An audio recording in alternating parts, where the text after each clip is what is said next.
Hi guys, welcome to my YouTube channel. So here I know na magtutupi ako ng mga damit ngayon. So actually, matagal na talaga tong mga damit na to. So 3 days talaga to na hindi ko pa siya natupi. But now, itutupiin ko na talaga siya. Kasi sa sobrang dami kong ginagawa at ang busy ko talaga. So hindi ko talaga siya magagawa. So but now, ipapakita ko sa inyo ito, kaano kadami itong aking tupiin. So siya yan. Ganyan kadami. O, diba? So, marami talaga yung tupiin ko ngayon, guys. So, I don't know ngayon. Nag-iba na talaga ngayon. Kasi nga, dahil nga maraming mga issues, so nakikinig din tayo ng mga balita. Nag-ano din tayo kung bakit ganito ganon. So, ayan. So, now, I will try my best na matutupi ko na lang talaga to.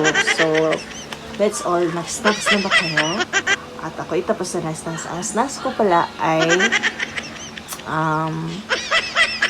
banana flour. So that's all. Bye-bye.